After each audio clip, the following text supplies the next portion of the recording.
السلام علیکم ورحمۃ اللہ وبرکاتہ۔ میں محمد عظمت رضا رضوی نظامی استاد جامعۃ رضا فاطمۃ الزہرا صورت گجرات درجہ فضیلت کی محنتی متعلمات سے مخاطب اور بخاری شریف کا درس دینے جا رہا ہوں۔ اللہ رب محمد صلی اللہ علیہ وسلم، نحن عباد محمد صلی اللہ علیہ وسلم۔ اللہم رب اشرح لی صدری ویسر لی امری واحلل عقدۃ من لسانی یفقہوا قولی۔ اللہم رب یسر ولا تعسر وتمم بالخیر وبک نستعین یا فتاح یا فتاح یا فتاح۔ اللہم افتح علینا حکمتک وانشر علینا رحمتک یا ذا الجلال والاکرام۔ بسم اللہ الرحمن الرحیم۔ باب ما ذکر فی ذہاب موسیٰ فی البحر الی الخضر وقولہ تبارک وتعالی هل اتبعک علی ان تعلمنی مما علمت رشدا۔ باب کا ترجمہ دیکھیے۔ حضرت موسیٰ علیہ السلام کا دریا میں حضرت خضر علیہ السلام کے پاس جانے کا واقعہ۔ ما ذکر فی ذہاب موسیٰ فی البحر الی الخضر، لفظی ترجمہ لگائے تو آپ حضرت موسیٰ علیہ السلام کا دریا میں خضر علیہ السلام کی طرف جانے کے بارے میں جو مذکور ہوا ہے، ذکر کیا گیا ہے، اسی کا سلیس ترجمہ حضرت موسیٰ علیہ السلام کا دریا میں حضرت خضر علیہ السلام کے پاس جانے کا واقعہ، اور اللہ تبارک و تعالی کا قول، یا اللہ تبارک و تعالی کا حضرت موسیٰ علیہ السلام کے قول کا نقل کرنا، کیا میں تمہارے ساتھ رہوں کہ تم مجھے علم سکھاؤ۔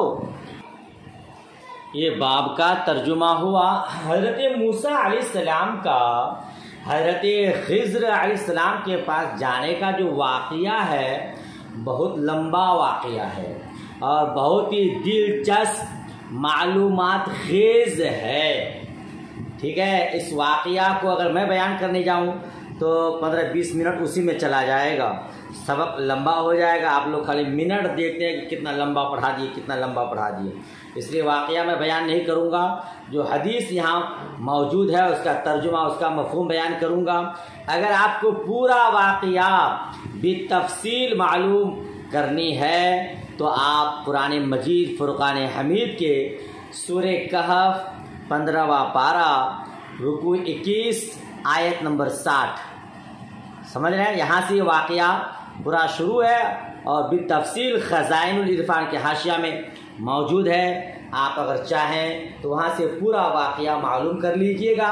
امام بخاری علیہ رحمہ اس باب کے تحت حدیث مبارک حضرت موسیٰ علیہ السلام حضرت خضر علیہ السلام کا واقعہ بیان کر کے علم کی فضیلت بیان کرنا چاہتے ہیں، کیونکہ یہ کتاب العلم ہے اور فضیلت علم کا بیان ہے نا۔ حضرت موسیٰ علیہ السلام بالاتفاق پیغمبر ہیں، اللہ کے نبی ہیں۔ حضرت خضر علیہ السلام بالاتفاق ولی ہیں، نبی ہونے میں اختلاف ہے، لہذا بتانا مقصد یہ ہے کہ حضرت موسیٰ علیہ السلام ایک اللہ کے نبی ہو کر ایک ولی کی بارگاہ میں علم باطن حاصل کرنے جا رہے ہیں، یہ ہے علم کی فضیلت، ٹھیک ہے۔ چلیے حدیث دیکھیے، اس کا ترجمہ دیکھیے۔ حدثنا محمد بن غرير الزهري قال حدثنا يعقوب بن إبراهيم قال حدثنا أبي عن صالح يعني ابن كيسان عن ابن شهاب حدثه أن عبيد الله بن عبد الله أخبره عن ابن عباس أنه تمارا هو والحر بن قيس بن حسن الفزاري في صاحب موسى قال ابن عباس هو خزير فمر بهما أبي بن كعب فدعاه ابن عباس فقال إني تماريت أنا وصاحبي هذا في صاحب موسى الذي سأل موسى السبيل إلى لقيه هل سمعت النبي صلى الله عليه وسلم يذكر الشان۔ ترجمہ دیکھیے، حضرت عبیداللہ بن عبداللہ کا بیان ہے کہ عبداللہ ابن عباس رضی اللہ تعالی عنہما اور حر بن قیس فزاری نے حضرت موسیٰ علیہ السلام کے ہم سفر کے بارے میں اختلافات کیا۔ یہ حضرت عبداللہ ابن عباس اور حضرت حر بن قیس فزاری نے حضرت موسیٰ علیہ السلام کے ساتھی کے بارے میں اختلافات کیا۔ ابن عباس کا کہنا ہے کہ وہ حضرت خضر علیہ السلام ہیں۔ یہ خضر کو 3 طرح سے پڑھا گیا ہے، ٹھیک ہے، آپ کے حاشیہ میں تینوں طریقہ لکھا ہوا ہے کہ اس کو کس طرح پڑھا جائے۔ ایک ہے خضر جی، ایک ہے خضر، سب سے پہلی روایت ہے خضر، خا پر فتح اور ضاد کے نیچے کسرہ، خضر، ٹھیک ہے، اور ایک ہے خضر، خا پر کسرہ اور ضاد پر فتح، اور ایک ہے خضر۔ تینوں طرح سے پڑھا جاتا ہے، ٹھیک ہے۔ اس کو خضر کا معنی ہریالی، ان کو خضر اس لیے کہا جاتا ہے کہ جہاں آپ قدم مبارک رکھتے، جہاں جاتے وہاں ہریالی اگ جاتی، اسی لیے ان کو خضر کہا جاتا ہے نا۔ یہ لقب ہے، نام الگ ہے، نام کنیت وغیرہ سب بھی تفصیل جو میں نے حوالہ دیا سورہ کہف پارہ 15 رکوع 21 آیت نمبر 60 کے تحت موجود ہے۔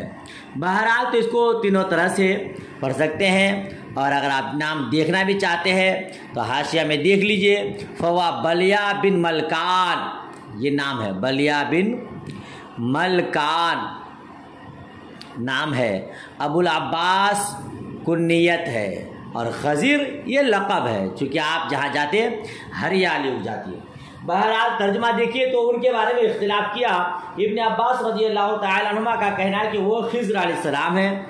اتفاق سے ابی بن کعب کا اچانک ان دونوں پر گزر ہوا، فمر بہما ابی بن کعب، حضرت ابی بن کعب رضی اللہ تعالی عنہما کا ادھر سے گزر ہوا، فدعاہ ابن عباس، حضرت ابن عباس رضی اللہ تعالی عنہ نے انہیں بلایا اور کہا میرے اور میرے دوست کے درمیان موسیٰ علیہ السلام کے ہم سفر کے بارے میں اختلاف رائے ہے، جن سے ملنے کا راستہ موسیٰ نے اللہ تعالی سے پوچھا تھا۔ موسیٰ علیہ السلام کے ساتھی یعنی جن سے ملاقات کے لیے حضرت موسیٰ علیہ السلام نے راستہ پوچھا تھا، ان کے بارے میں ہمارا اور ان کا اختلاف ہے۔ تو کیا آپ نے رسول اللہ صلی اللہ تعالی علیہ وسلم سے اس بارے میں سنا ہے؟ ابی بن کعب نے کہا کہ ہاں، میں نے رسول اللہ صلی اللہ تعالی علیہ وسلم کو فرماتے ہوئے سنا کہ موسیٰ علیہ السلام ایک مرتبہ بنی اسرائیل میں تشریف رکھتے تھے۔ ایک شخص آیا اور اس نے آپ سے پوچھا کہ آپ کو ایسے شخص کے بارے میں علم ہے جو آپ سے زیادہ عالم ہو، آپ سے زیادہ جانکار و جاننے والا ہو؟ آپ نے کہا نہیں۔ حضرت موسیٰ علیہ السلام نے کہا کہ نہیں، مجھ سے زیادہ کوئی جاننے والا نہیں ہے۔ حضرت موسیٰ علیہ السلام یہ سمجھ رہے تھے اس وقت میں اللہ کا پیغمبر، اللہ کا نبی ہوں، لہذا سب سے زیادہ علم مجھے ہے، مجھ سے کوئی زیادہ جاننے والا نہیں ہے۔ چنانچہ آپ نے کہا کہ نہیں، مجھ سے زیادہ کوئی جاننے والا نہیں۔ اتنے میں اللہ تبارک و تعالی نے وحی فرمائی، ہمارا ایک بندہ ہے خضر جو تم سے زیادہ جاننے والا ہے، ٹھیک ہے۔ موسیٰ علیہ السلام نے اللہ تعالیٰ سے ان سے ملاقات کا راستہ پوچھا۔ حضرت موسیٰ علیہ السلام نے جب سنا اللہ کی طرف سے وحی آئی کہ مجھ سے بھی کوئی زیادہ جاننے والا ہے، تو آپ کے دل میں رغبت پیدا ہوئی، خواہش ہوئی، تمنا کیے کہ میں ان سے ملاقات کرنا چاہتا ہوں۔ چنانچہ رب سے پوچھا کہ راستہ بتائیے، ان سے کہاں ملاقات ہوگی، ٹھیک ہے۔ تو اللہ تعالیٰ نے ان کے لیے مچھلی کو ان کے لیے علامت بنا دیا، جی ایک مچھلی لے لو یہ مچھلی جہاں گم ہوگی سمجھ جانا وہی حضرت خضر علیہ السلام سے ملاقات ہوئی۔ چنانچہ حضرت موسیٰ علیہ السلام نے اپنے توشہ دان میں ناشتہ دان میں ایک بھنی ہوئی مچھلی لیا، جی زندہ نہیں بھنی ہوئی مچھلی لیا، تو علامت کے طور پر مچھلی پروردگار عالم نے بتایا، ٹھیک ہے، فقط الحوت، تو اللہ تعالیٰ نے ان کے لیے مچھلی کو ان کے لیے علامت بنا دیا، اور انہیں بتا دیا گیا کہ جب تم مچھلی نہ پاؤ تو لوٹ آنا، ان سے ملاقات ہو جائے گی، ٹھیک ہے۔ بس موسیٰ نے ان سے ملاقات کو، موسیٰ علیہ السلام ان سے ملاقات کو چل پڑے اور مچھلی کے بتائے ہوئے نشان پر روانہ ہوئے، یعنی رب تبارک و تعالیٰ نے ارشاد فرمایا کہ جہاں مچھلی گم ہوگی وہیں ان سے ملاقات ہوگی، تو حضرت موسیٰ علیہ السلام مچھلی لیے اور اسی کے نشان پر چلتے رہے کہ جہاں مچھلی گم ہوگی ان سے ملاقات کروں گا، ٹھیک ہے، تو ان کے نشان پر روانہ ہوئے۔ ایک جگہ موسیٰ کے خادم نے کہا، کیا آپ نے دیکھا ہے کہ جب ہم پتھر کے پاس بیٹھے تھے تو میں مچھلی کو بھول گیا؟ میں یہاں اس حدیث کے الفاظ کا ترجمہ کر رہا ہوں، واقعہ پورا نہیں بیان کر رہا ہوں، ٹھیک ہے نا۔ اذ أرأيت إذ أوينا إلى الصخرة فإني نسيت الحوت وما أنسانيه إلا الشيطان وأن أذكره، یہ قرآن مجید کی آیت ہے۔ حضرت موسیٰ علیہ السلام اور ان کے نوجوان ساتھی جن کا نام یوشع بن نون تھا ایک جگہ پہنچے اور وہاں رہے، مچھلی وہاں سے غائب ہو گئی، اور حضرت موسیٰ علیہ السلام کے ساتھی حضرت یوشع بن نون سوچے کہ حضرت موسیٰ علیہ السلام جب بیدار ہوں گے تو میں بتاؤں گا، مگر بتانا بھول گئے، آگے بڑھ گئے۔ آگے جا کر کے حضرت موسیٰ علیہ السلام نے کھانے کے لیے کچھ مانگا تو آپ کے ساتھی نے کہا، أَرَأَيْتَ إِذْ أَوَيْنَا إِلَى الصَّخْرَةِ فَإِنِّي نَسِيتُ الْحُوتَ وَمَا أَنسَانِيهُ إِلَّا الشَّيْطَانُ أَنْ أَذْكُرَهُ۔ خادم نے کہا، کیا آپ نے دیکھا ہے کہ جب ہم پتھر کے پاس بیٹھے تھے تو میں مچھلی کو بھول گیا اور شیطان ہی نے مجھ پر نسیان طاری کر دیا، ٹھیک ہے، وہی مچھلی گم ہوئی ہے۔ تو حضرت موسیٰ علیہ السلام کو اس نے کہا، قال ذلك ما كنا نبغي فارتد على آثارهما قصصا فوجدا خضرا، جی قصص، یہاں تو قرآن مجید کی آیت ہے، کہتے ہیں موسیٰ علیہ السلام فرمانے لگے ہمیں اسی جگہ کی تلاش تھی، تو وہ الٹے پاؤں اپنے قدموں کے نشان پر لوٹے، تب ان کی حضرت خضر سے ملاقات ہوئی، ٹھیک ہے۔ کہتے ہیں پھر وہی ماجرا ہوا جو اللہ تعالیٰ نے اپنی کتاب قرآن مجید میں بیان کیا ہے، پورا واقعہ قرآن مجید میں موجود ہے۔ پھر حضرت موسیٰ علیہ السلام ان کے پاس رہنا چاہے، وہ منع کیے کہ نہیں رہ سکتے، مگر وہ رہے اور پھر ان کے علم باطنی کو حاصل کیا۔ اصل میں اللہ تبارک و تعالیٰ نے حضرت خضر علیہ السلام کو ایک علم باطنی عطا فرمایا تھا، حضرت موسیٰ علیہ السلام کو علم ظاہری اور باطنی بھی، لیکن وہ باطنی علم نہیں جو حضرت خضر علیہ السلام کو عطا فرمایا تھا۔ بہرحال اس حدیث یہ ثابت کرنا چاہتے ہیں کہ ایک پیغمبر ایک ولی کی بارگاہ میں علم دین حاصل کرنے جا رہے ہیں، علم دین حاصل کرنے کی بڑی فضیلتیں وارد ہیں۔ آگے بڑھیے، باب قول النبی صلی اللہ تعالی علیہ وسلم اللہم علمہ الکتاب، یہ باب ہے نبی کریم صلی اللہ تعالی علیہ وسلم کے اس ارشاد کے بارے میں، اے اللہ انہیں علم کتاب عطا فرما، انہیں کتاب کا علم عطا فرما۔ جی دیکھیے یہ پورا واقعہ بیان کروں، پہلے حدیث بیان کرتا ہوں۔ حدیث دیکھیے، باب کا ترجمہ ہو گیا نبی کریم صلی اللہ تعالی علیہ وسلم کے ارشاد کے بارے میں، اے اللہ انہیں علم کتاب عطا فرما۔ حدثنا ابو معمر قال حدثنا عبد الوارث قال حدثنا خالد عن اكرمة عن ابن عباس قال زمني رسول الله صلى الله تعالى وسلم وقال اللهم علمه الكتاب۔ حضرت ابن عباس رضی اللہ تعالی عنہما کا بیان ہے کہ رسول اللہ صلی اللہ تعالی علیہ وسلم نے مجھے اپنے سینے سے لگایا اور یہ دعا دی کہ اے اللہ اسے کتاب کا علم عطا فرما۔ کتاب سے مراد قرآن مجید ہے نا، اور تعلیم سے مراد اس کا حفظ کرنا اور اس کے معنی کا سمجھنا، یہ دولت عظمی سے عطا فرما۔ پورا واقعہ یہ ہے کہ ایک رات حضرت ابن عباس رضی اللہ تعالی عنہما کا کاشان اقدس میں رات کو رہے، حضور کی بارگاہ میں رات رکے۔ حضور حضرت صلی اللہ تعالی علیہ وسلم رات میں اٹھے، استنجا کے لیے تشریف لے گئے، انہوں نے وضو کے لیے پانی رکھ دیا۔ انہوں نے حضرت ابن عباس نے، حضور نے پوچھا یہ کس نے رکھا ہے؟ ان کی خالہ ام المؤمنین حضرت میمونہ رضی اللہ تعالی عنہا نے بتایا کہ حضرت عباس نے رکھا ہے۔ اس پر ان کے سر پر دست اقدس پھیرا، جی بچپنا ہے۔ حضور نے شفقت سے اپنا ہاتھ پھیرا، سینے سے چمٹا کر یہ دعا فرمائی۔ اسی دعا کی برکت ہے کہ حضرت ابن عباس رضی اللہ تعالی عنہما کو وہ علم عطا ہوا، ان کو جبر امت، بحر العلوم، رئیس المفسرین، ترجمان القرآن کہا جاتا ہے۔ ہم جگہ جگہ پہ حضرت ابن عباس رضی اللہ تعالی عنہما کو مفسر اعظم کہتے ہیں، سمجھ رہے ہیں؟ مفسر اعظم حضرت ابن عباس رضی اللہ تعالیٰ عنہ، چونکہ مصطفیٰ کریم نے دعا دے دی کہ اسے کیا کرنا، پروردگارا علم کتاب عطا فرمانا۔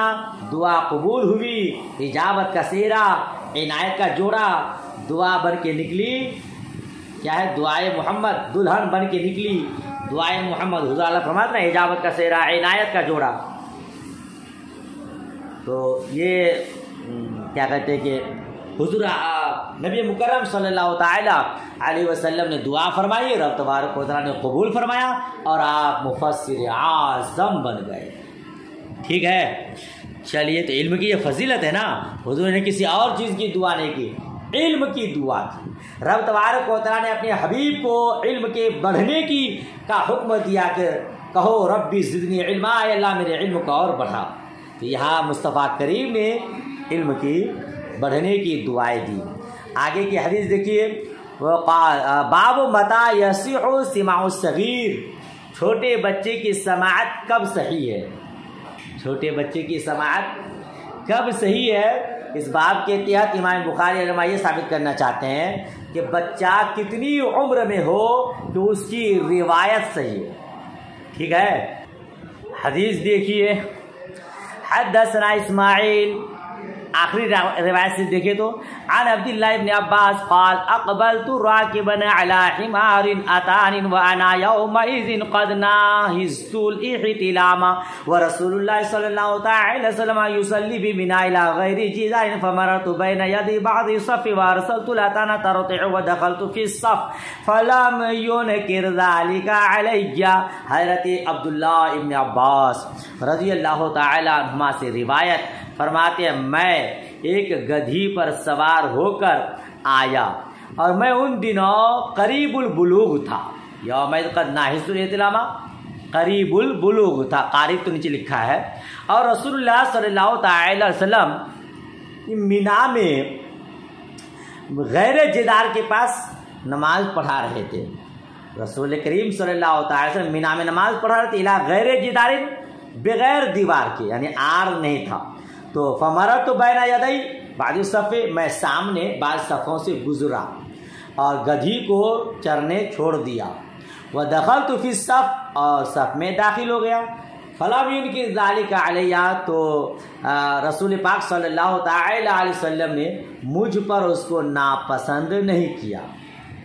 ٹھیک ہے، تو حضرت عبداللہ ابن عباس رضی اللہ تعالی عنہما قریب البلوغ ہے، بچپن کا زمانہ ہے، اور آپ بعض صفوں کے پاس سے گزرے، مصطفیٰ کریم نے اس کو ناپسند نہیں کیا۔ روایت حضرت عبداللہ ابن عباس کی ہے، اور صاحب بخاری امام بخاری علیہ رحمہ یہ ثابت کرنا چاہتے ہیں کہ بچہ کی سماعت کب صحیح ہے، بچے کی روایت کب کرنا صحیح ہے۔ ٹھیک ہے، آگے کی بھی حدیث دیکھیے اور پھر اس کے بعد میں آپ کو تفصیل بتاتا ہوں، پھر دونوں روایت کی تفصیل ایک ساتھ ہو جائے گی۔ عن محمود بن الربيع قال عقلت من النبي صلى الله عليه وسلم مجة مجة في وجهي وانا ابن 5 سنين من دلو. حضرت محمود بن ربیع رضی اللہ تعالی عنہ کا بیان ہے کہ مجھے نبی کریم صلی اللہ تعالی علیہ وسلم کی یہ ادا یاد ہے کہ حضور نے ایک ڈول سے پانی لے کر میرے منہ پر کلی فرمائی تھی اور اس وقت میں 5 برس کا تھا. دیکھیے وہاں قریب البلوغ حضرت عبداللہ ابن عباس کی روایت میں اور یا محمود بن ربیع کی روایت میں کہ میں 5 سال کا تھا. تو میں نے پہلے ہی بتایا آپ کو باب کا مطلب کیا تھا. امام بخاری رحمۃ اللہ تعالی کا مقصود یہ ہے کہ 5 سال کے بچے کا سماع درست ہے, اس کی روایت مقبول ہے, ٹھیک ہے, مگر یہ تحدید درست نہیں ہے کہ 5 سال ہی کا ہو. تو اس لیے کہ حضرت عبداللہ بن زبیر رضی اللہ تعالی عنہما کی یہ روایت کہ انہوں نے اپنے والد کو غزوہ خندق کے موقع پر دیکھا, وہ گھوڑے پر سوار ہو کر بنی قریظہ کے محلے میں 2 یا 3 بار گئے اور آئے. میں نے پوچھا تو بتایا کہ مجھے رسول اللہ صلی اللہ تعالی علیہ وسلم نے ان کا حال معلوم کرنے کے لیے بھیجا تھا. یہ روایت بعد میں آئے گی, ٹھیک ہے. تو حالانکہ حضرت عبداللہ ابن عمر کی اس وقت 4 سال کی عمر تھی. حضرت عبداللہ ابن زبیر نے یہ روایت کی ہے کیا کہ انہوں نے اپنے باپ کو غزوہ خندق کے موقع پر دیکھا, وہ گھوڑے پر سوار ہو کر بنی قریظہ کے محلے میں 2-3 بار گئے آئے. تو حضرت عبداللہ ابن زبیر فرماتے ہیں کہ میں نے میرے والد سے پوچھا کہ آپ کیوں جانا آنا کر رہے ہیں, تو میرے والد نے بتایا کہ حضور صلی اللہ تعالی علیہ وسلم نے ان کا حال معلوم کرنے کے لیے بھیجا تھا. تو اس وقت حضرت عبداللہ ابن زبیر رضی اللہ تعالی عنہ کی عمر کتنی تھی؟ 4 سال کی تھی, ٹھیک ہے. تو کیا کہتے ہیں کہ معلوم ہوا کہ 5 سال ہی کی ضرورت نہیں ہے, 5 سال سے کم عمر کا یہ بچہ ہو تو اس کی روایت صحیح ہے. اس میں اتنا ہے کہ بچہ سمجھ وال ہو, سمجھدار ہو, باشعور ہو. تو بچہ بھلے کتنی عمر کا ہو, 5 سال کا, 5 سال سے کم کا, اگر وہ روایت بیان کرتا ہے تو اس کی روایت مقبول ہے. اور ایک آدمی بہت بڑا ہے, عمر دراز ہے, لیکن اس کو شعور نہیں ہے, صحیح سمجھ نہیں ہے, تو اس کی روایت صحیح نہیں ہے. سمجھ شریف میں بات آئی؟ اچھا, اس میں کیا پڑھے آپ نے؟ مصطفیٰ کریم نے ڈول سے پانی لے کر میرے منہ پر کلی فرمائی اور اس وقت میں 5 برس کا تھا. دیکھیے بچوں کے ساتھ خوش مزاجی کے ساتھ پیش آنا چاہیے, اور حضور صلی اللہ تعالی وسلم کی لعاب مبارک کیا ہے؟ باعث برکت ہے. برکت کے طور پر حضور نے کلی فرمائی تھی, ٹھیک ہے. اچھا آگے دیکھیے, کتاب العلم ہے, علم کی فضیلت کا بیان ہے. باب الخروج فی طلب العلم, طلب علم کے لیے سفر کرنا, طلب علم کے لیے نکلنا ہے نا. آپ پہلے بھی پڑھ چکے, جب کوئی علم دین حاصل کرنے کے لیے گھر سے نکلتا ہے تو فرشتے اس کے پاؤں تلے پر بچھا دیتے ہیں. دریا میں مچھلیاں, سوراخ میں چیونٹیاں, آسمان والے زمین والے ان کے لیے دعائے مغفرت کرتے ہیں. تو طلب علم کے لیے نکلنا یہ سنت ہے, ایک بہتر عمل ہے. وَرَحَلَ جابر بن عبد الله مسيرة شهر إلى عبد الله بن أنيس في حديث واحد. حضرت جابر بن عبداللہ رضی اللہ تعالی عنہما 1 مہینے کا سفر کر کے عبداللہ بن انیس کے پاس ایک حدیث کے لیے گئے, ٹھیک ہے. پورا واقعہ یہاں یہ ہے کہ سفر کیے, یہ جگہ شام کی تھی یا مصر. پورا واقعہ یہ ہے کہ حضرت جابر نے فرمایا مجھے یہ خبر ملی کہ ایک صاحب کے پاس ایک حدیث ہے, میں نے اونٹ خریدا, سبحان اللہ, کجاوا کسا اور شام آیا, ملک شام. عبداللہ بن انیس کے گھر پہنچا, دربان سے کہا کہ اطلاع کر دو, جابر دروازے پر کھڑا ہے. انہوں نے پوچھا ابن عبداللہ؟ میں نے کہا ہاں۔ وہ باہر آئے اور مجھ سے معانقہ کیا۔ سبحان اللہ، صحابہ کرام کی سنت معانقہ کرنا، مصافحہ کرنا۔ میں نے کہا مجھے خبر ملی ہے کہ آپ نے رسول اللہ صلی اللہ تعالی علیہ وسلم سے ایک حدیث مبارک سنی ہے، میں ڈرا کہ کہیں یہ حدیث سننے سے پہلے مر نہ جاؤں، اسی لیے میں آپ کی بارگاہ میں آیا ہوں۔ انہوں نے کہا کہ ہاں، میں نے رسول اللہ صلی اللہ تعالی علیہ وسلم سے سنا ہے کہ لوگ قیامت کے دن ننگے غیر مختون اکٹھے کیے جائیں گے، انہیں اللہ عز و جل ندا دے گا جو دور و نزدیک سے ایک سانس سنائی دے گی، برابر سنائی دے گی۔ فرمائے گا میں بادشاہ ہوں، میں بدلہ دینے والا ہوں، کوئی مستحق جنت جنت میں نہیں جائے گا، اگر جہنم میں جانے والوں میں سے کوئی اس کے ظلم پر دادرس ہوگا، کوئی شکایت کرے گا، جب تک اس کا بدلہ نہ لے لے۔ جی، کوئی جنتی جنت میں اس وقت نہیں جائے گا اگر کسی جہنمی کو ستایا ہے تو وہ جہنمی اس جنتی سے بدلہ لے گا، تب وہ جنتی جنت میں جائے گا۔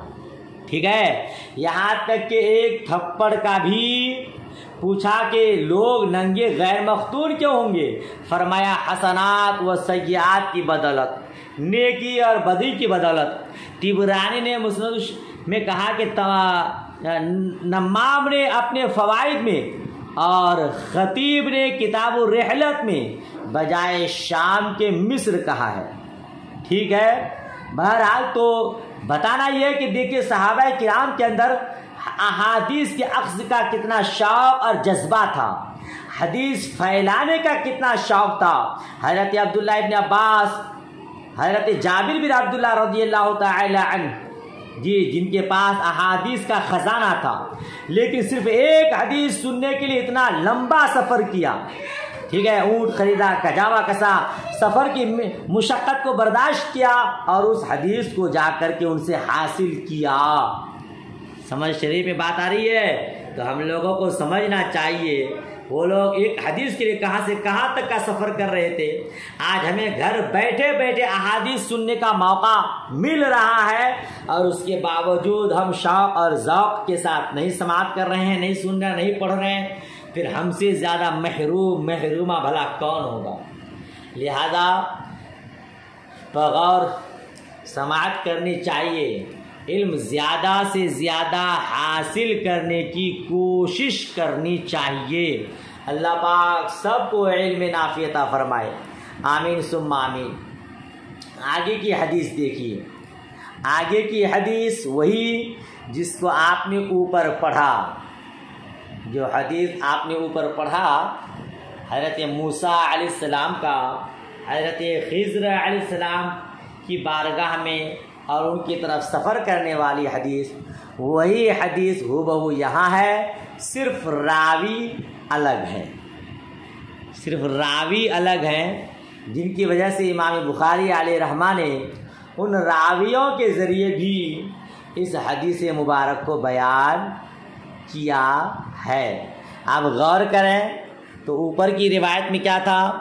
حضرت عبید اللہ ابن عبداللہ اخبر عن ابن عباس، اور یہاں ہے عن عبید اللہ ابن عبداللہ ابن عتبہ بن مسعود عن ابن عباس۔